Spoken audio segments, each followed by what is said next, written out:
Hi, I'm Corey. This is my shop. I call it Cook's Rod Shop. Behind the camera is my wife, Christine. I will introduce you to her. You will probably see her in upcoming videos helping me get through my task. I will kind of give you a run through of the shop.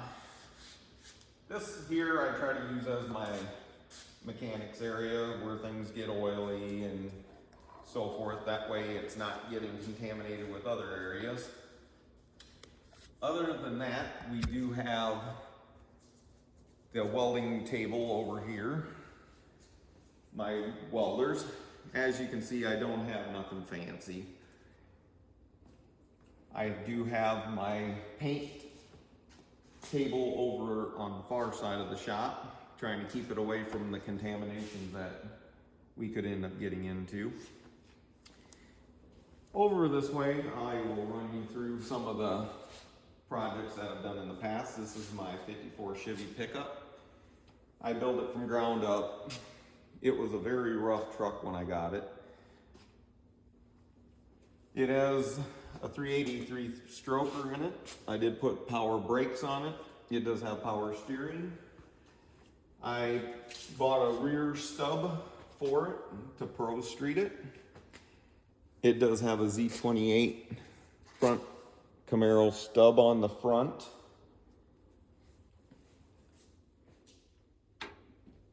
This one's one of those projects that, was done roughly 20 years ago, and with the tools I had at the time, many people told me it couldn't be done. And it's been done for years, had more fun than any of my other vehicles with this one. So I highly recommend people, if you want to do something, just do it. Figure it out, talk to people. It can be done. This one's proof of that. This is my 1952 F1. It does have a brand new straight axle underneath it. It has a Chrysler 440 in it with a 727 transmission. It does have power brakes, front disc brakes.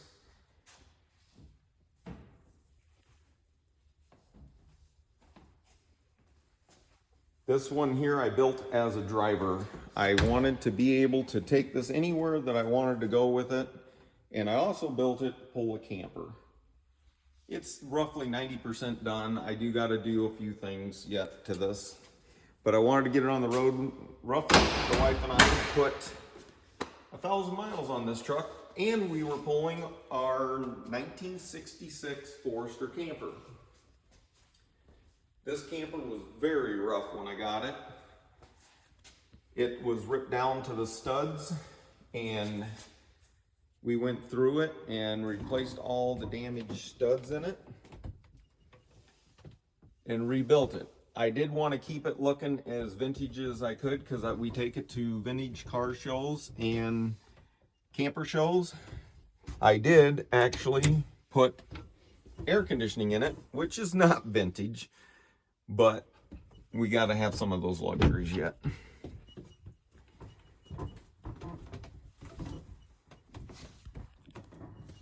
We were able to take it to one car show, camper show this year, and then we were able to take it out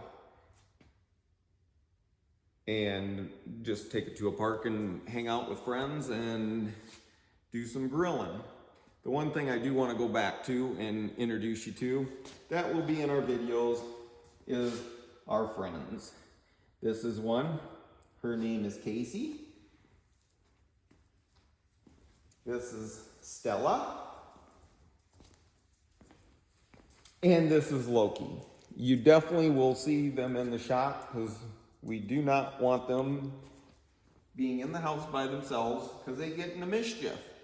Which I'm sure you guys will see them in the mischief out here too. And this one here is a Chow Chow, and as you can see, very vicious. If you walk by her, this is what you're gonna get.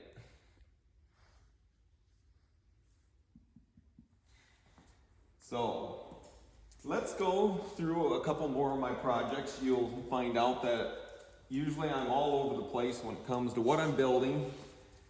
and we'll come back to some of the projects that you're seeing that we're working on as we speak.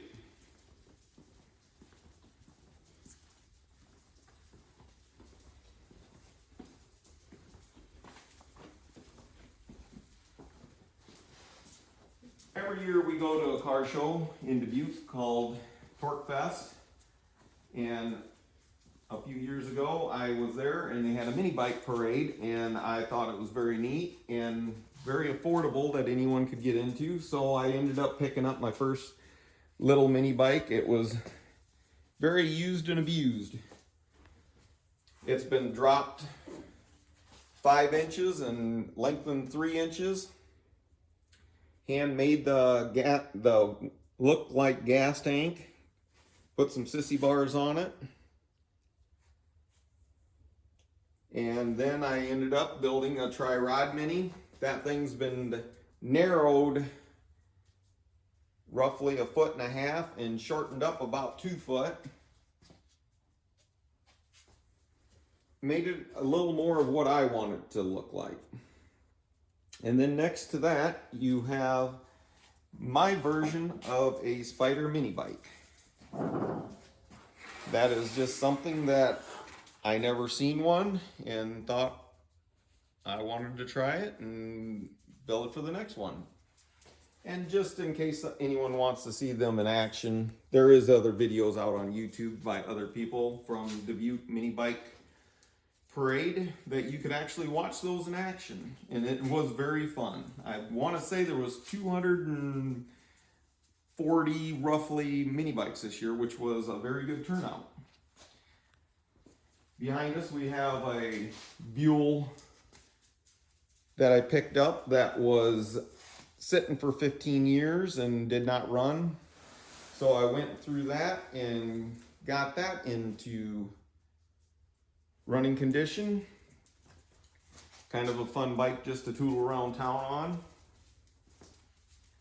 Then we got my El Camino frame. We had sandblasted this year, put it in the epoxy paint, and then the black you see on it is just where I was painting other things and it was left over in the gun and I just use it up. Something else I got to get back on and get it all into paint so we can go on that project. We'll go back out here and we have a vintage parts washer I thought was cool that I will be restoring and putting back into use. This is not going to be done, it'll be done nice, but it won't be done to the point you can't use it. I just thought it was really neat, the shape, and so it will get redone and we will use that in the shop. Then behind me we have a 1957 wagon. This was someone's project and they were not able to get to it because of too many other projects on the fire. We're going to go through it and we will make a driver out of this one. I ended up building a lot of 2-seater vehicles and I want to build something that the family can get involved and we can do some family camping trips with our vintage campers, so it will be made to pull the little camper. Right now it does have rack and pinion front steering. It does have airbags, which I do plan on switching over to coilovers. The body work it's going to get stripped down so I can see what body work does need done, get all the metal replaced that needs to be replaced. Some of the metal work that has been done that you can see, I believe we can do a little better with the tools I have. So we will be replacing some of the body work that is done now, but it's just a matter of getting everything cleaned up. The first thing we're going to do is we're going to put this back together as much as we can and see what parts we're missing, because behind me you will see the parts came just like you see it. No bag, no tag. So it's a big puzzle. We will go through, we will put the parts on there, see what parts is missing, what parts are damaged to the point you can't fix them, and start the search of swap meets and talk to people on where we can get parts. Behind us here, you'll see a 1969 El Camino that's been an ongoing project for many years for me. This one here, I don't want to take no shortcuts on, so that's why it is ongoing. As I get parts, I always get them together and put them together, and we will be jumping around a little bit because this is definitely on the list to get further along. This will be a 496 stroker, which is over here, which will be getting installed in that hopefully this year onto that frame. We do have wheels and tires for it already. It will be going more pro touring is the goal for this one. I do plan on gearing it to make sure you can drive it down the road. The one thing I've learned over the years as I get older, I want my vehicles to be where you can drive them down the highway and go have fun with them. And I never want anyone to take these videos as how-tos, because many people that do it every day know a lot about it, and that's where I learn, is the people that do it every day. And what I don't know, I try to learn, and what I do wrong, I will fix it and do it again. So definitely join us on the journey to getting these on the road, going through them. If you have questions on how I did something, I will definitely try to show you what I did, and you guys can teach me. I'm open to suggestions, and we will definitely learn how to do this together. Thank you for joining. Please remember to like, share, and subscribe.